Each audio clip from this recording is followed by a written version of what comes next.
Hi everyone, happy Sunday. Thank you for tuning in. Thank you for watching this video. Thank you for following my page. Thank you for sharing my page, liking my page. Anything that you're doing to help support me and my endeavor is so greatly appreciated. And I'm so grateful for all of you. So thank you very much. I hope you're all having a really good, dreary Sunday. It's so rainy and chilly outside, but it's actually kind of nice. I, for one, have always kind of liked days like this. I get to wear my hoodies. I get to not care about my hair. I don't, have to worry about sweating or anything like that. So I'm very comfortable on days like this. That might be because I'm an introvert and I like to be kind of cocooned in my home. I'm totally fine with that.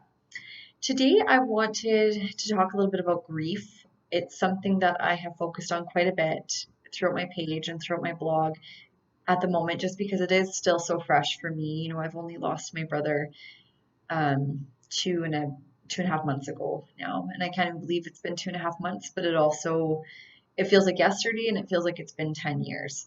So I wanted to talk a little bit about it because lots of people are in the grieving process right now. And although I'm not a grief specialist, through coursework or through school or on paper, I feel like in life I am just a grief specialist in general, being that I've gone through it so many times and each time has been so completely different. So I want to talk a little bit about that today, and I hope that it can help in some way, or maybe some things that I say might resonate with you a little bit. So, first and foremost, I wanted to start by saying that grief does not necessarily mean that you have lost someone through death. So, of course, it does encompass that. I just lost my brother, I've lost my mom, I've lost my grandfather, I've lost many, many people in my life. That being said, grief is the loss of anything. You can grieve losing your job. You can grieve the end of a relationship. You can grieve the city that you've moved from. It just deals around loss. So if you are going through this pandemic right now and you are missing people, missing our elderly family members, we're grieving them right now. They're not gone, but we are grieving them because for right now they're not an immediate part of our lives. So if you're experiencing any frustration or any sadness or irritation, anger, those are all steps in grief. And it's no surprise that you would be feeling those while you're missing your loved ones. The other thing I want to say about grief is that every day looks a little bit different. So I've had friends comment to me some days that, oh, like you must be doing awesome. And for the most part, I am. I'm actually doing really well. But again, I've gone through this so many times, and each time is a growth opportunity for me. So this time, I've really taken time to focus inward on who I am and what my purpose is, and what can I learn from losing my brother rather than why me, why me, why me. It's very normal to go into that headspace, but I've been there so many times before, I can't do it again. I needed a new way of thinking. And so, again, I go inward, I focus on my soul. What is my purpose? What did I learn from losing my brother? How has his passing helped my life? And I don't mean to say that, I'm better for it. That's not what I mean at all. But from everything that happens, it creates opportunities for us and it changes everything. It's that, butterfly effect that you hear about.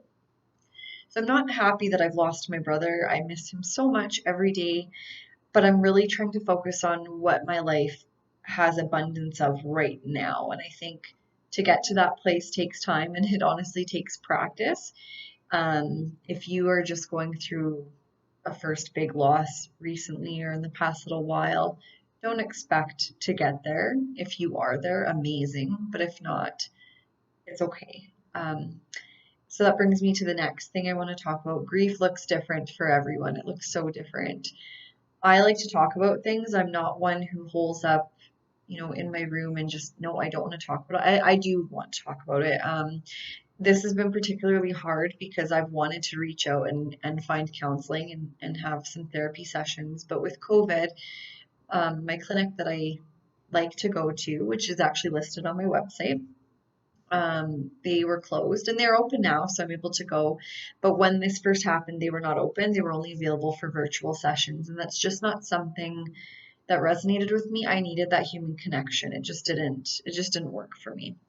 So anyways, for me, talking is a big thing. I enjoy talking, hence I'm making this video right now.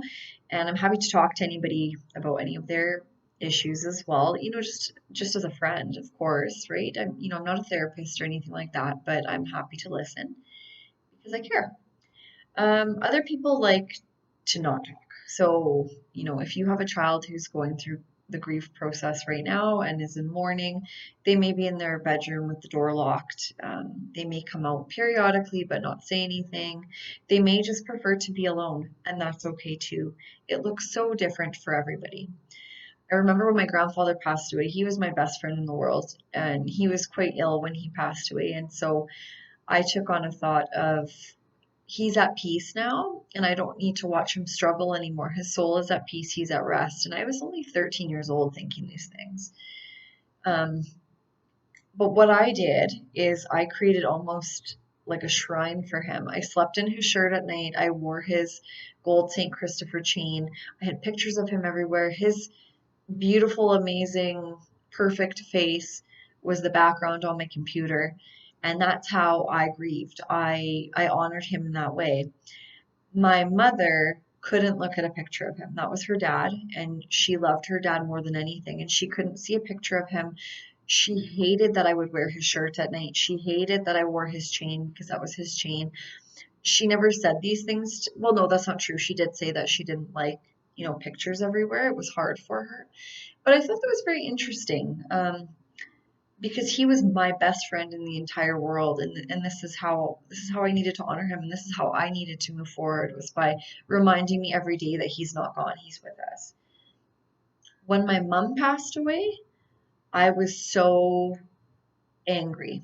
I was so angry. I was a teenager too, and to lose your mother as a teenage girl, it's debilitating to begin with, but just out of the blue, unexpected, it just made it worse for me, right? I won't go into details about what happened, but the whole thing was very, very traumatic for me. And it's only in the past few years that I can really say I've healed from that experience. Um, so here I was, with my grandpa. I wanted pictures. I wanted any reminder that I could have of him. With my mom, I didn't want to look at a picture. I didn't want to see her clothes. Anything that I saw of her was a trigger for me. Because it was a traumatic experience, I could not handle it. It was different. I didn't really want to talk about her. It's only really in the past, I'd say 10 years or so, that I've really been comfortably able to talk about my mom passing.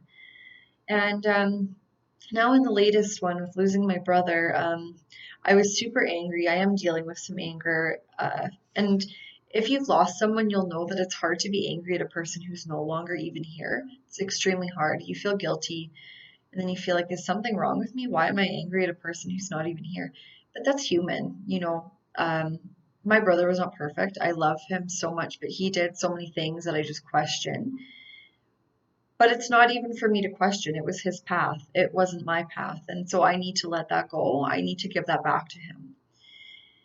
And so I just wanted to explain that a little bit because I've been talking to a lot of people lately who are really struggling through this pandemic, missing their loved ones or grieving people that they've physically lost who've passed on. And we're all mixed up. We all feel mixed up and we all feel like something's wrong with us. There's nothing wrong with us. All these reactions are completely human and completely valid. If those are the reactions that you are mentally having and also physiologically having, you're right. You're not wrong. Listen to it and go with it and do what you need to do and do what feels right and do what feels healing. If that means sitting in your bedroom crying and writing in a journal, do that. If it means going for a run until your legs can't run anymore, do that. And if it means reaching out for a friend or having a glass of wine and telling funny stories or sad stories or whatever stories, do that. And don't let anybody tell you otherwise.